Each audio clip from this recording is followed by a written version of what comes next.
Duty যাচ্ছে।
আপনি আজকে সকালবেলায় জাল নিয়ে কোথায় মাছ ধরছেন, কেন ধরছেন?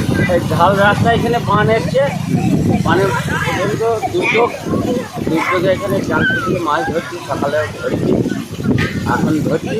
আর চাষের ক্ষতি হয়েছে খুব, সব জমি ডুবে গেছে, বীজ সব ডুবে গেছে। আপনার জমি আছে নাকি?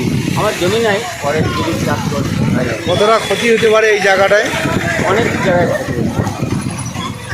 আর 2000 সালে বান হয়েছিল, তো এরপর একটা বান হলো, আপনি তো মাছ ধরলেন, তা আপনি মাছ ধরে কিরম লাভবান হচ্ছেন?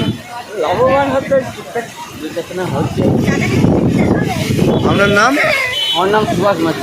বাড়ি? বাড়ি 2000 সালের বন্যা দেখেছিলাম, বড় বহাইনা বন্যা। তারপর আর আমরা বন্যা দেখি নাই। 2024-এ এই বন্যাটা দেখছি।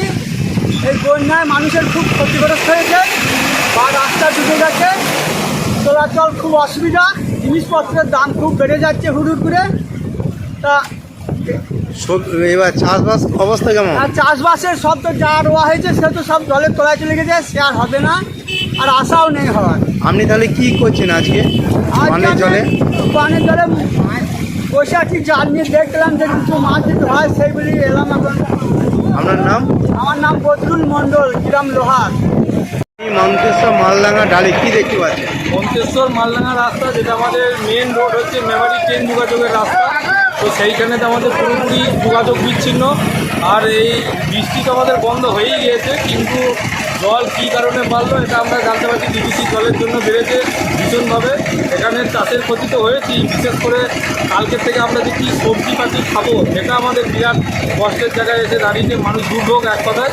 আমি যেমন মন্তেশ্বর হসপিটালে যাচ্ছি চিকিৎসার জন্য, জীবনে ঝুঁকি নিয়ে আমাকে যেতে হচ্ছে, এবং যত গাড়ি পারাপার হচ্ছে সব কিছুই আমাদের জীবনে ঝুঁকি নিয়ে আমাদেরকে করতে হচ্ছে। কি কি গাড়ি যাওয়া আসা করছে? এখানে সব ধরনের গাড়ি যাচ্ছে, বাস আপনারা দেখতে পাবেন খুব কম। বাসে তো লোকজন ভয়ে আসছে না যে জলের মধ্যে কিভাবে ভেসে যাব এক কথায় এটা নকল দীঘা সমুদ্র হয়ে গিয়েছে, এইটুকু বলা যেতেই পারে।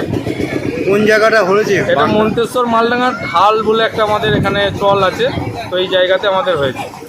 আপনার নাম পরিচয়? আমার নাম অরিন্দম কুমার, আমি পাগলমুড়ি থেকে আসছি।